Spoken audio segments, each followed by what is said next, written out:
दोस्तों 30 अगस्त को हमारा कक्षा 11वीं का जीव विज्ञान बायोलॉजी का त्रैमासिक परीक्षा का पेपर है और हम सभी को पता है कि जो आपको क्वेश्चन आ रहे हैं वो क्वेश्चन बैंक से आ रहे हैं।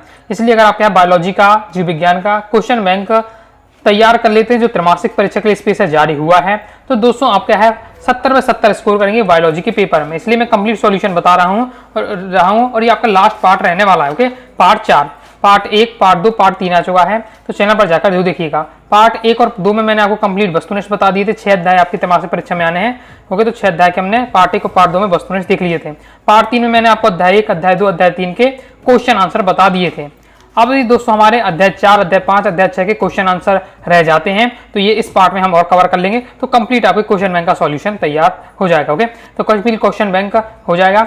बस अब आपको क्या करना है, चारों वीडियो देखकर अच्छे से आपको तैयार कर लीजिएगा। अब पूरा क्वेश्चन बैंक तैयार कर लेते हैं। ओके, तो गारंटी के साथ दोस्तों 70 में 70 स्कोर आप करने वाले हैं बायोलॉजी के पेपर में।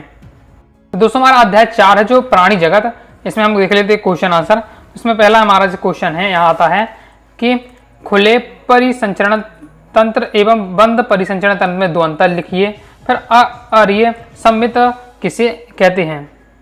तो अअरीय समिति भी आपसे पूछे जा रहा है, तो देख लेते सॉल्यूशन आपका क्या रहने वाला है। तो खुले एवं पहले बंद परिसंचरण तंत्र में अंतर बताना है।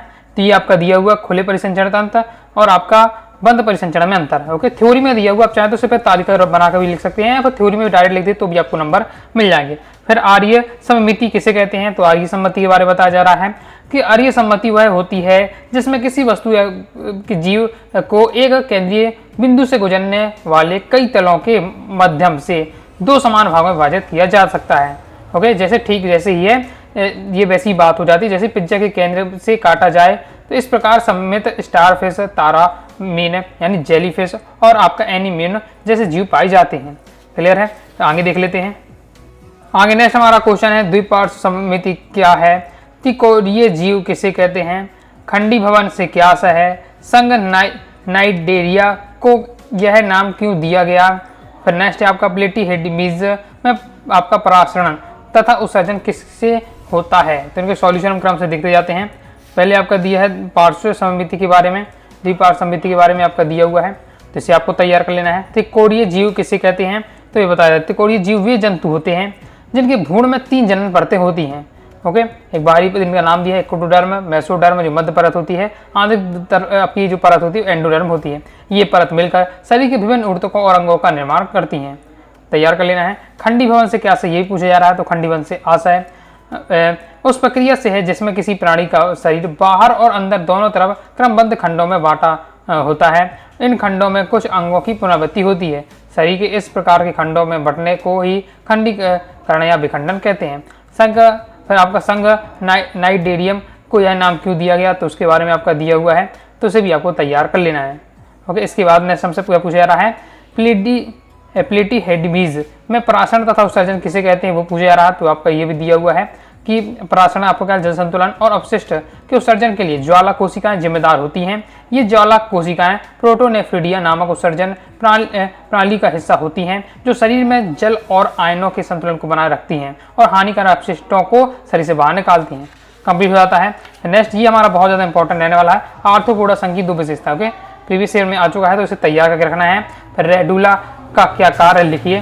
तो संघ आर्थ्रोपोडा की लक्षण या विशेषताएं बहुत ज्यादा इंपॉर्टेंट रहने वाली हैं, तो पढ़ के आपको रखना है कि खंडित शरीर और संधि युक्त उपांग होते हैं। फिर काइटिन का बना हुआ वह कंकाल होता है, ये इसकी मेन विशेषताएं है। और इसकी जब भी आप आंसर को याद करें तो हेडिंग तो अच्छे से याद होनी ही चाहिए, फिर उसके अंदर का आपको तैयार कर लेना है। रेडुला का कार्य आपसे पूछा जा रहा है, तो रेडुला के ये आपके कार्य दिए हुए हैं। रेडुला का मुख्य कार्य मोलस्कर के लिए भोजन से खुरचना, काटना और उसे मुंह हुआ से खींचना। यह एक सूक्ष्म दांतेदार चिटिनस रिवन जैसी एक संरचना होती है जिसकी तुलना कभी कभी जीव से भी की जाती है। आगे देख लेते हैं। ओके, और इसके आगे आपका जो सॉल्यूशन दिया हुआ है तो आपको यह तैयार कर लीजिएगा। जैसे हमारा नेक्स्ट है 10वां क्वेश्चन, मनुष्य के शरीर पर पाए जाने वाले 2 परजीवों के नाम लिखिए। चमगादड़ को स्तनी पक्षी क्यों माना गया है, लिखिए। इसके बाद नेक्स्ट है हमारा पॉरीफेरा संघ के 2 लक्षण आपको बताना है। तो चलिए इनके क्रम से पहले सॉल्यूशन हम देख लेते हैं। मनुष्य के शरीर पर पाए जाने वाले 2 परजीवों के नाम लिखना है, तो ये आपके दिए हैं। मनुष्य के शरीर में पाए जाने वाले 2 परजीवों के नाम आपका एक तो है आपका टैपवर्म जिसे फीता क्रमी कहते हैं, फिर गोलक्रम जिसे राउंडेड वार्म कहते हैं। तो ये क्या है, मनुष्य में पाए जाने वाले 2 परजीवी। ओके, तो चमगादड़ क्वेश्चनरी स्तनी पक्षी क्यों माना गया है, ये इंपॉर्टेंट है। ओके, प्रीवियस ईयर में कई बार क्वेश्चन आया है, तो इसे भी आपको जरूर पढ़ के रखना है। चमगादड़ क्वेश्चनरी पक्षी नहीं बल्कि स्तनधारी माना गया, क्योंकि वे अपने बच्चों को जीवित जन्म देते हैं और उन्हें दूध पिलाते हैं। उनके शरीर पर बाल होते हैं और वे गर्म खून वाले जीव होते हैं। ओके, तो आपका दिया हुआ तैयार कर लीजिएगा। तो पोरीफेरा संघ के 2 लक्षण, ये भी इंपॉर्टेंट आपका रहने वाला है। तो 2 लक्षण कौन से, पहला कि शरीर में छोटे छोटे छिद्र होते हैं जिन्हें आश्रिया कहते हैं, और वे बहुकोशिकीय जंतु होते हैं जिनमें ऊतकों का संगठन नहीं होता है बल्कि यह कोशिकीय स्तर का होता है। ओके, नेक्स्ट देख लेते हैं। नेक्स्ट हमारा क्वेश्चन है जो निम्नलिखित जंतुओं के संघ के नाम, ये हमें जंतु दिए हुए हैं, कॉकरोच है, आपको ऑक्टोपस, स्टारफिश है, इसके रिलेटेड से तो इनकी आपको क्या बताना, संघ के नाम बताने हैं। ये आपका इंपॉर्टेंट ये भी रहने वाला, तो पढ़ के रखना है। स्टारफिश आपका एकाइनोडर्मेटा के संघ है। फिर आपका ऑक्टोपस मोलस्का का है, कॉकरोच आपका आर्थ्रोपोडा का दिया हुआ। ओके, और आपका एक्रिडिस है वो आपका नेमाटोडा का है। क्लियर है। नेक्स्ट हमारा क्वेश्चन है कि समतापी से क्या आशय स्पष्ट कीजिए। तो ये आपको बताया जा रहा है समतापी के बारे में। ओके, तो समतापी का अर्थ होता है ऐसी प्रक्रिया है जिसमें किसी तंत्र का तापमान स्थिर रहता है भले ही उसमें अन्य पैरामीटर बदल रहे हों। इस स्थिति को प्राप्त करने के लिए तंत्र अपने परिवेश के साथ लगातार ऊष्मा का आदान प्रदान करता है। फिर अब हमारे आ जाते हैं 3 नंबर वाले प्रश्न आ जाते हैं। 3 नंबर वाले प्रश्न देख लेते हैं। वर्गीकरण के आधार क्या हैं, ये पूछा जाए, लिखिए। फिर देह गुहा के आधार पर जीवों के प्रकार लिखिए। ओके, तो क्रम से हम देख लेते हैं। और फिर नेक्स्ट है आपका कशेरुकी संघ के प्राणियों के 3 मूलभूत लक्षण लिखिए। पक्षियों में उड़ने हेतु क्या क्या रूपांतर पाए जाते हैं, तो ये इंपॉर्टेंट रहने वाला है, प्रीवियस में ये क्वेश्चन कई बार आया। ओके, चलिए पहले सॉल्यूशन हम क्रम से देखते जाते हैं। तो पहले वर्गीकरण के प्रमुख आधार आपसे पूछे जा रहे हैं। तो वर्गीकरण के आपको क्या है, क्रम से आधार दिए गए हैं कि जीवों की कोशिकाएं संरचना, जैसे प्रोकैरियोटिक है, शारीरिक संगठन है, आपका पोषण विधि है, जैव विकास है, और ये शारीरिक विशेषताएं जैसे सम्मिति, प्रजनन प्रणाली, पाचन तंत्र, ये सभी क्या है, मुख्य आधार हैं। देह गुहा के आधार पर आपको जीवों के प्रकार बताने हैं। तो ये आपके दिए मुख्यतः 3 प्रकार के होते हैं। ओके, और तीनों के आपको प्रकार के नाम दिए हुए हैं। इसके बाद नेक्स्ट आपका किस रूप की संघ प्राणियों के 3 मूलभूत लक्षण बताने। तो लक्षण आपके ये दिए हैं। पृष्ठ रज्जु होता है, इसमें पृष्ठीय खोखली तंत्रिका रज्जु होती है, युग्मित ग्रसनीय क्लोम दरारें होती है। तो ये आपके मूलभूत लक्षण होने वाले हैं। तो ये आपको बहुत ज़्यादा इंपॉर्टेंट है, इसे आपको एकदम तैयार करके रखना ही है कि पक्षियों में उड़ने हेतु क्या क्या रूपांतर पाए जाते हैं, देख लेते हैं। तो पंछियों के रूपांतर क्या होते हैं, आंखों की उपस्थिति, अग्रपादों में रूपांतरित होते हैं। तो पंखों की उपस्थिति क्या है, अग्र पंखों में रूपांतरित होती है। हल्की और मजबूती हड्डियां होती हैं इनमें, क्योंकि हड्डियां खोखली होती हैं तो इसमें वायु भरी रहती है, ताकि फिर इसलिए ये आसानी से उड़ पाओगे। यानी सुविकसित उड़ने वाली मांसपेशियां होती हैं, छाती में मांसपेशियां होती हैं अत्यधिक विकसित होती हैं। ओके, से वायु कोष, फेफड़ों में जुड़े वायु कोष जो श्वास दक्षता बढ़ाते हैं और शरीर को क्या हल्का रखते हैं। तो ये सब है रूपांतर पाए जाते हैं पक्षियों में, जिससे वे क्या उड़ पाते हैं। फिर नेक्स्ट हमारा है कि पक्षियों में वायु आशय की उपस्थिति से क्या आशय स्पष्ट कीजिए।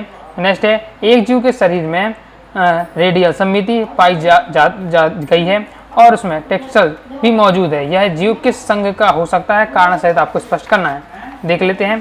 पहले तो यह पूछा जा रहा है पक्षियों में वायु आशय की उपस्थिति का क्या आशय, आप महत्व बताना है। तो ये आपका क्रम से दिया हुआ, तैयार कर लीजिएगा।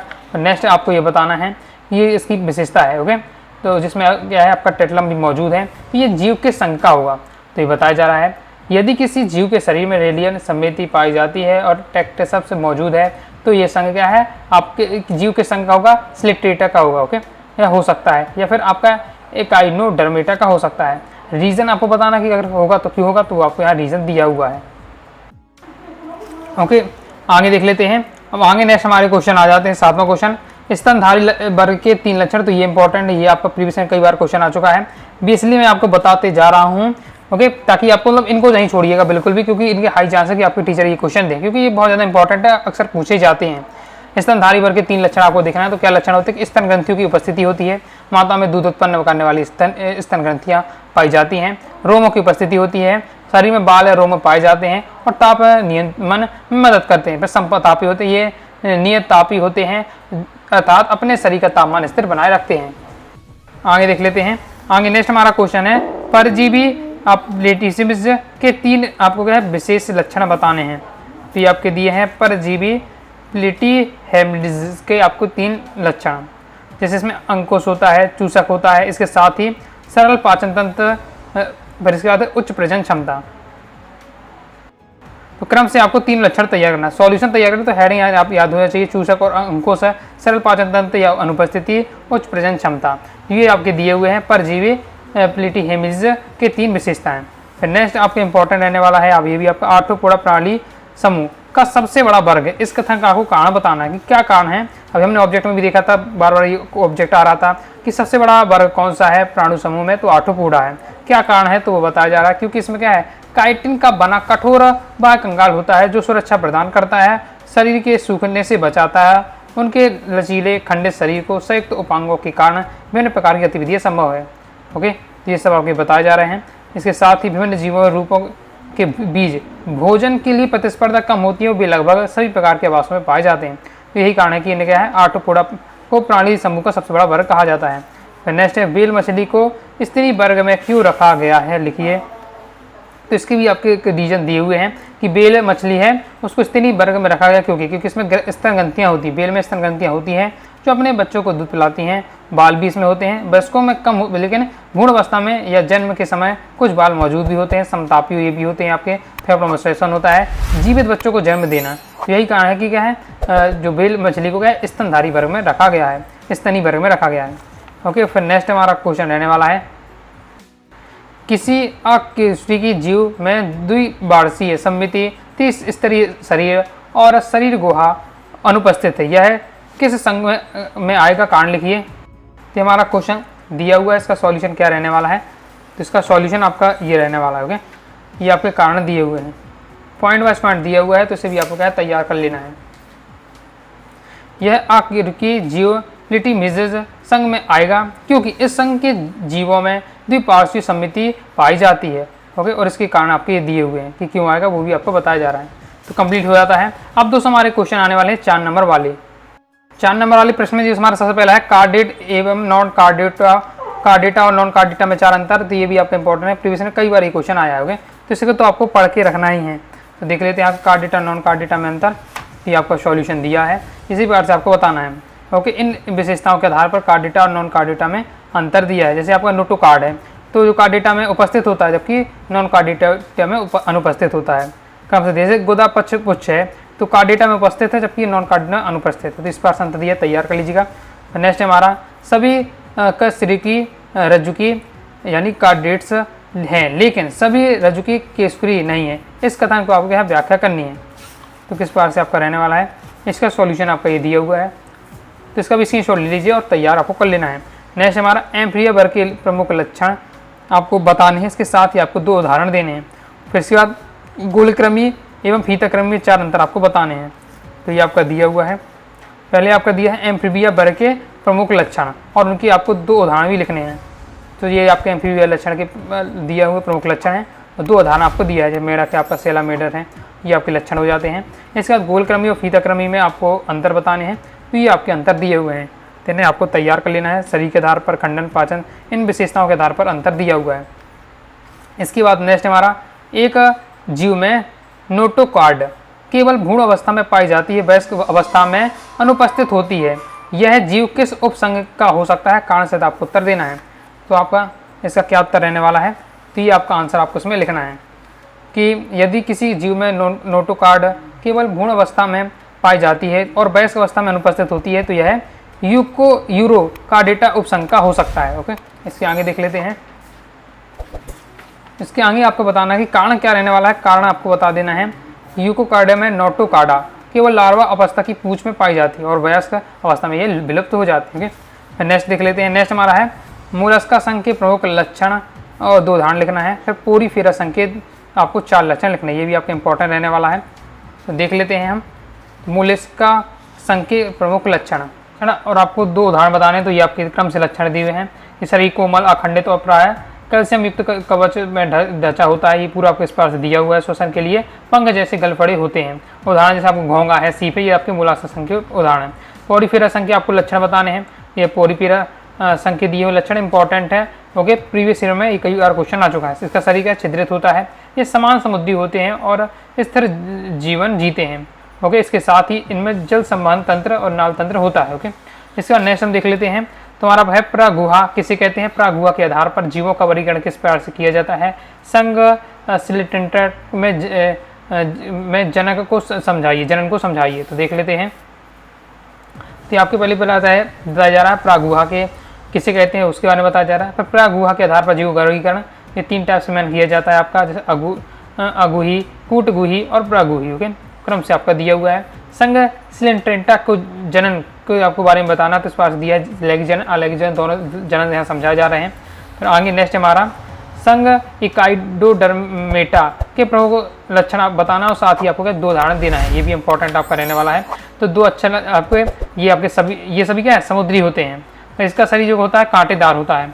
इनमें जल सम्मान तंत्र पाया जाता है जो गमन, भोजन, गहन और श्वसन में सहायक होता है। इनमें आर्य समिति पाई जाती है और पुनरुद्भवन की उच्च क्षमता होती है। उदाहरण में से आपका तारा मछली, समुद्री अर्चिन, ये सभी आपके आते हैं। ओके, तो नेक्स्ट देख लेते हैं। नेक्स्ट और इस चैप्टर का हमारा लास्ट क्वेश्चन है, किसी समुद्री जीव का शरीर कांटेदार और जलवाहिनी तंत्र मौजूद है। यह जीव किस संघ का होगा और यह तंत्र किस कार्य में मदद करता है? तो आपको किस प्रकार से आंसर रहने वाला है? तो ये आपका आंसर रहेगा, यदि किसी समुद्री जीव का शरीर कांटेदार है, जल संबंधी तंत्र मौजूद है, तो यह जीव है इकाइडोडर्मेटा का होगा, क्योंकि अभी हम जस्ट यही अभी इकाइडोडर्मा के लक्षण पढ़ के आए हैं। ओके, और ये तंत्र किस कार्य में मदद करता है? तो आपका दिया है गमन में, भोजन ग्रहण करने में, श्वसन में, उत्सर्जन, इन समय में क्या सहायता करता है, क्रम से दिया हुआ है। तो ये हमारा क्या कंप्लीट हो जाता है। तो इस प्रकार से दोस्तों हमने अध्याय 4 के आपके 2 नंबर वाले, 3 नंबर वाले, 4 नंबर वाले जितने क्वेश्चन थे सभी कंप्लीट कर लिए। अब दोस्तों हम देखने वाले हैं अध्याय 5। अध्याय 5 है पुष्पी पादपों की आकारी की। तो अध्याय 5 के देख लेते हैं क्वेश्चन आंसर। तो पहला हमारा 2 नंबर वाले क्वेश्चन देखेंगे। पौधों में जड़ के 2 काल लिखिए, पर्ण विन्यास को स्पष्ट कीजिए, पुष्प के मुख्य भागों के नाम लिखिए। ये सभी यहाँ इंपॉर्टेंट रहने वाले हैं 2 नंबर के लिए, तो सब आपको क्या तैयार करके आपको रखना है। तो चलिए क्रम से हम सॉल्यूशन देख लेते हैं। पहले आपको बताना पौधों में जड़ के 2 कार्य, तो देख लेते हैं। पौधों में जड़ के 2 कार्य, पहला यहाँ कार्य आपका दिया हुआ है जल और खनिज लवणों का अवशोषण। ये आपकी हेडिंग डाल रहे हैं। जड़ का कार्य है कि खनिज और जल का अवशोषण, पौधों को मिट्टी में स्थिर बनाए रखना। तो ये मुख्य कारण आपके दिए, पहला कार्य और ये दूसरा कार्य, तो इसे आपको तैयार कर लेना है। पर्ण विन्यास क्या है? पर्ण विन्यास क्या है? तने या शाखा पर पत्तियों के लगने के क्रम को पर्ण विन्यास कहते हैं। मेन आंसर अब यही रहने वाला। तने या शाखा में पत्तियों के लगने वाले क्रम को पर्ण विन्यास कहते हैं। पर्ण विन्यास यानी पर्ण यानी पत्ती और क्रम यानी क्रम, पत्तियों के क्रम से लगना किसमें? शाखा में। पर्ण विन्यास क्लियर है।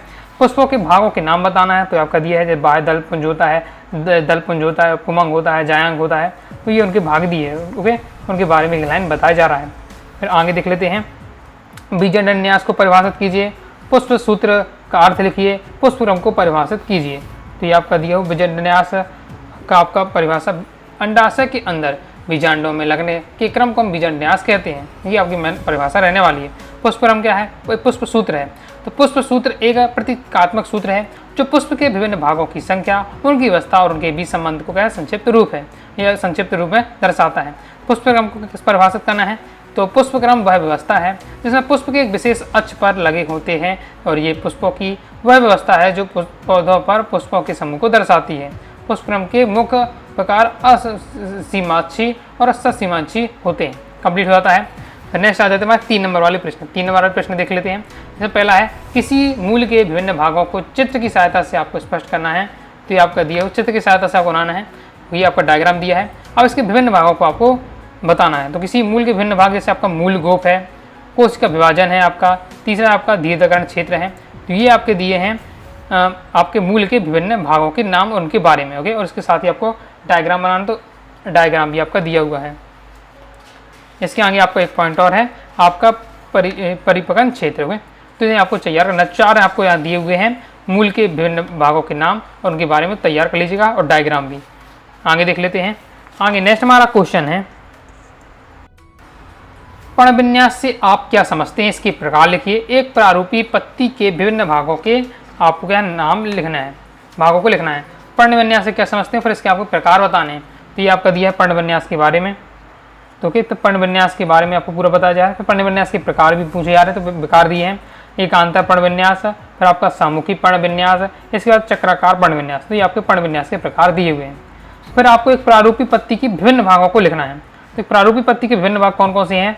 जैसे आपका पर्णाधार, पर्णवृत्त, फलक, इसके बारे में आपको दिया है।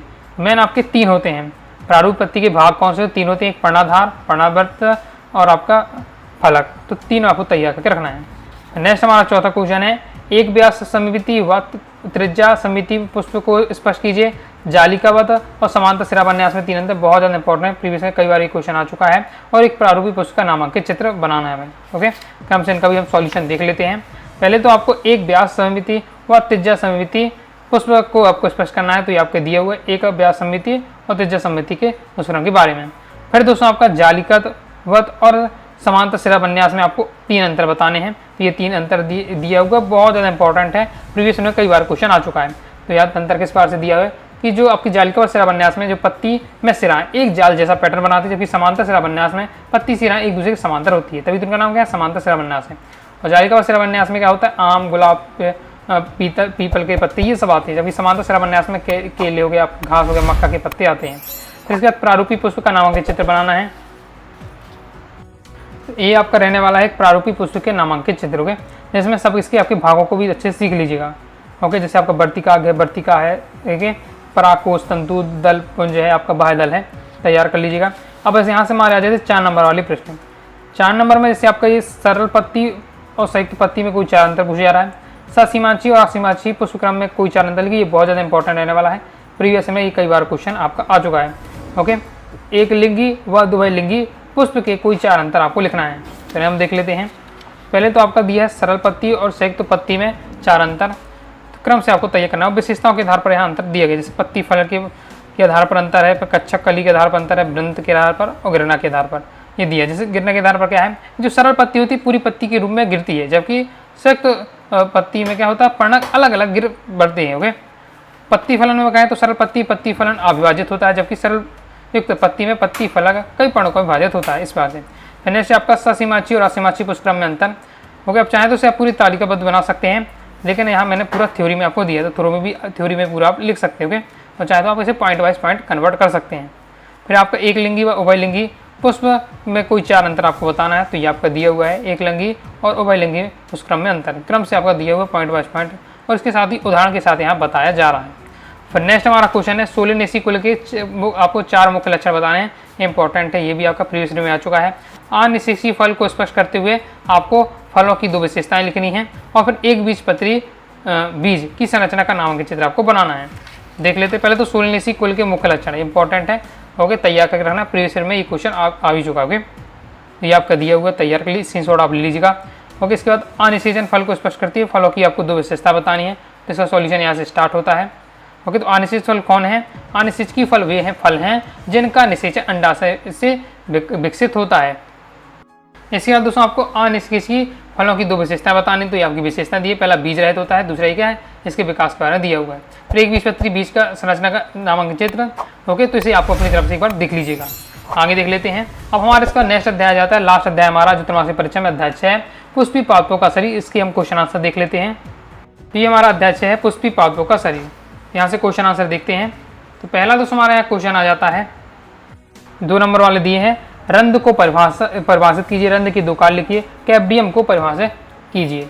तो क्रम से दोस्तों इसका सॉल्यूशन आपका दिया है, पहले रंध्र की परिभाषा दी है, देखिए रंध्र के 2 कार्य दी है, कैप्डियम को परिभाषित किया गया है। तो तैयार कर लीजिए, स्क्रीनशॉट लेके अच्छे से आपको तैयार करना, बिल्कुल सिंपल है। तो जितने भी क्वेश्चन का सॉल्यूशन बताना हूँ आप देख रहे हैं, बिल्कुल मैंने शॉर्ट किया, जितना शॉर्ट हो सकता है, क्योंकि कम समय है, कम समय में आपको बहुत ज़्यादा दिन दूँ तो वैसे भी आप नहीं पढ़ पाएंगे, नहीं तैयार कर पाएंगे, इसलिए शॉर्ट मैंने दिया हुआ, 2 लाइन में इनके आंसर दिए हुए। जैसे रंध्र के कार्य है, रंध्र का पहला कार्य होता है वह गैसों का आदान प्रदान करना, ये हेडिंग हो जाएगी। दूसरे आपका बाष्पोर्जन, ये आपकी हेडिंग हो जाएगी। तो ये आपकी हेडिंग यहाँ बननी है, तो ये हेडिंग आपको तैयार करके रखना है माइंड में। तो फिर इसके बारे में अंदर अपने से भी लिख सकते हैं, कैप्डियम के बारे में परिभाषित किया गया है। नेक्स्ट है आपका भरण ऊर्तक के 2 कार्य लिखिए, जाइलम फ्लोएम के 1 कार्य लिखिए, बहुत ज़्यादा इंपॉर्टेंट है। ये आपका रंध्र के 2 कार्य बहुत ज़्यादा इंपॉर्टेंट है। ओके, फिर परिरंभ किसे कहते हैं, तो इसे भी आपको तैयार करना है। चलिए देख लेते हैं, चौथा, 5वां, 6वां। तो ये आपका है भरण ऊर्तक के 2 कार्य, तो ये आपका दिया हुआ है। पहला होता है कि भोजन का भंडारण, दूसरा होता है आपका प्रकाश संश्लेषण। ये आपके भरण ऊर्तक के 2 कार्य। जाइलम फ्लोएम के कार्य अच्छे से पढ़ लेना। जाइलम क्या होता है, जाइलम से जल, जाइलम से जल, यानी जाइलम क्या होता है, मुख्य रूप से जल या खनिजों का परिवहन करता है पुष्पों के अन्य भागों में। फ्लोएम करता है, फ्लोएम क्या करता है, पत्तियों से बने भोजन को पौधों के विभिन्न भागों पर फैलाता है। तो जो जाइलम होता है वो जल का परिवहन करता है, और फ्लोएम क्या किसका करता है, भोजन का परिवहन करता है। ओके, इसके बाद मेरे से परिरंभ पूछा जा रहा है, किसे कहते हैं, तो ये आपका क्या होता है, परिरंभ संवहनी वाहनों के चारों ओर स्थित कोशिकाओं की एक परत है जो जड़ों में पार्श्व जड़ों के निर्माण हेतु महत्वपूर्ण होती है। फिर रंध्र की संरचना का नाम कीजिए, तो इसे आप अपनी तरफ से देख लीजिएगा डायग्राम। ओके, फिर संयोजी ऊतक को स्पष्ट कीजिए और खम्भ पेरेन्काइमा और स्पंजी पेरेन्काइमा को स्पष्ट कीजिए। फिर हम देख लेते हैं, तो संयोजी ऊतक को स्पष्ट कीजिए। तो संयोजी ऊतक के बारे में देखिए आपको ये परिभाषा दी हुई है। एक प्रकार के पशु ऊतक हैं जो अन्य ऊतकों और अंगों को क्या सहारा देते हैं, जोड़ता है और अलग करता है। ओके, यह शरीर में विभिन्न कार्यों को करता है, जैसे संरचनात्मक प्रथम या समर्थन प्रदान। और फिर आपका खम्भ पेरेन्काइमा और स्पंजी पेरेन्काइमा दिया हुआ है, तो इसे देख लीजिएगा। आगे आपका है द्वितीयक वृद्धि को परिभाषित कीजिए, रेडियल संवहन तंत्र को स्पष्ट कीजिए। वाष्पोजन की तरह अधिक होने पर पत्तियों में क्या परिवर्तन होते हैं और क्यों, तो ये आपके सॉल्यूशन दिया हुआ है। द्वितीयक वृद्धि को परिभाषित किया जा रहा है। फिर रेडियल संवहन तंत्र को स्पष्ट किया जा रहा है। वाष्पोजन की तरह अधिक होने पर पत्तियों में क्या क्या परिवर्तन होते हैं, तो जब अधिक हो जाती है वाष्पोजन तो पत्तियां जल में कमी हो जाएगी, जिससे क्या है जब पत्ती क्या मुरझा जाती है, सूख जाती हैं। ऐसा इसलिए होता है क्योंकि जल के वाष्प के रूप में क्या है जल का में क्या नुकसान हो जाता है पत्तियों को। और इसके बाद दोस्तों आपका सॉल्यूशन आपका ये रहने वाला है। ओके, तो हमारा कंप्लीट होता है। अब आगे आ जाते हैं दोस्तों हमारे 4 नंबर वाले प्रश्न। ओके, इससे 4 नंबर के क्वेश्चन आपका रहने वाला है। इसमें आपका ये इंपॉर्टेंट है आपकी दोनों। ओके, एक बीजपत्री व द्विबीजपत्री तने में कोई 4 अंतर, एक बीजपत्री द्विबीजपत्री पत्ती में 4 अंतर। प्रीवियस में क्वेश्चन आ चुका है। इसके आगे देखिए कि आपका एक बीजपत्री द्विपत्री जड़ में अंतर दिए, ये अंतर जरूर तैयार कर लीजिएगा, इनमें से कोई आपका रहने वाला है क्वेश्चन। ओके, देखिए तो एक बीजपत्री द्विबीजपत्री तने में पहले आपके कोई 4 अंतर दिए हुए हैं, एक बीजपत्री द्विबीजपत्री पत्ती में आपको देखिए 4 अंतर दिए हुए हैं। और ये दिया है थोड़ा थ्योरी में दिया हुआ, पढ़ेंगे तो आपको चीज़ें समझ में आएंगी कौन कौन आपके पॉइंट यहाँ दिए हुए हैं। ओके, जैसे आपका ये हेडिंग है, आपकी ये हेडिंग है, आपकी ये हेडिंग आपकी यहाँ रहने वाली है। ओके, फिर आपकी ये हेडिंग, तो ये 4 पॉइंटों के माध्यम से देखिए मैंने आपको हेडिंग बता दिया। हेडिंग के माध्यम से अंतर बताया जा रहा है, आप चाहे तो तालिका बनाकर आप लिख सकते हैं। सेम यहाँ आप देख सकते हैं, ये आपकी हेडिंग है, इसका ये हेडिंग हो जाती है, आपकी ये हेडिंग दी हुई है और ये हो जाती है। इसमें देखिए 4 हेडिंग आपकी ये रहने वाली है। खुले व बंद संबंध तंत्र में 4 अंतर बताना है। देखिए आप, तो पहला आपका तरल का प्रभाव के आधार पर दिया है, फिर दबाव फिर विनिमय और उधर उसको धारण, इन पॉइंटों के आधार पर आपके अंतर यहाँ स्पष्ट किए गए हैं। ओके, इसके बाद आप देख लेते हैं। तो नेक्स्ट, किसी पौधे के तन में संवहनी बंडलों की व्यवस्था छल्लेदार होती है और पिथ स्पष्ट रूप से केंद्र में दिखाई देता है। आप कैसे पहचानेंगे कि यह एक बीजपत्री है द्विबीजपत्री है, तो इसका दिया हुआ है। तो यदि किसी पौधे में तने संवहनी बंडलों की व्यवस्था लच्छेदार है और पिथ स्पष्ट रूप से केंद्र में दिखाई देता है, एक द्विबीजपत्री होगा। क्यों होगा इसका कारण भी आपको बताना है, तो इसका कारण भी आपका ये दिया हुआ है। फिर इसके बाद एक बीजपत्री द्विबीजपत्री जड़ में आपको अंतर बताना, तो ये आपका एक बीजपत्री द्विबीजपत्री जड़ में अंतर दिया है, तो इसे आपको तैयार कर लीजिएगा। और इसके बाद का सॉल्यूशन आपका ये रहने वाला है, तो स्क्रीनशॉट ले लीजिए, ये हमारा कंप्लीट हो जाता है। नेक्स्ट है आपका द्विबीजपत्री तने की आंतरिक संरचना और एक बीजपत्री तने की आंतरिक संरचना, तो इसे अपने हिसाब से एक बार आपको प्रैक्टिस कर लेना है। और नेक्स्ट और लास्ट हमारा क्वेश्चन है, यदि किसी पत्ती की सिराओं में जालीनुमा विन्यास पाया जाता है तो यह पत्ती किस प्रकार की पौधों में पाई जाएगी, साथ ही उसके तने में संवहनी बंडलों की व्यवस्था के प्रकार लिखिए। तो आपको लिखना है, यदि किसी पत्ती में सिराओं की जालीनुमा विन्यास पाया जाता है तो यह पत्ती द्विबीजपत्री पौधों में पाई जाएगी, और इस तने में संवहनी बंडलों की व्यवस्था के बारे में भी आपका बताया जा रहा है, तो इसे भी आपको तैयार कर लेना है। तो इस प्रकार से दोस्तों मैंने आपको क्या है अध्याय 4, 5, 6 के भी इंपॉर्टेंट आपके मतलब जितने भी आपको क्वेश्चन आंसर थे प्रश्न बैंक में तैयार करा दिए हैं। तो दोस्तों मैंने आपको बायोलॉजी का जीव विज्ञान का कंप्लीट क्वेश्चन बैंक बता दिया, तो पूरा आपको तैयार करना है। पार्ट 1 पार्ट 2 देख लीजिएगा तो आगे वस्तुनिष्ठ तैयार हो जाएगा। पार्ट 3 और 4 के जो देख लेंगे तो आगे क्वेश्चन आंसर कंप्लीट हो जाएंगे। तो इनको वीडियो देखकर आपको क्या क्वेश्चन बैंक को तैयार कर लेते हैं, तो आप क्या बायोलॉजी के पेपर में अच्छा स्कोर करेंगे। तो अगर आपको वीडियो पसंद आएगी, वीडियो लाइक करके सब्सक्राइब जरूर कर दीजिएगा। इसके साथ ही टेलीग्राम चैनल और व्हाट्सएप चैनल को ज्वाइन कर लीजिएगा। मिलते हैं नेक्स्ट वीडियो में, तब तक के लिए बाय बाय।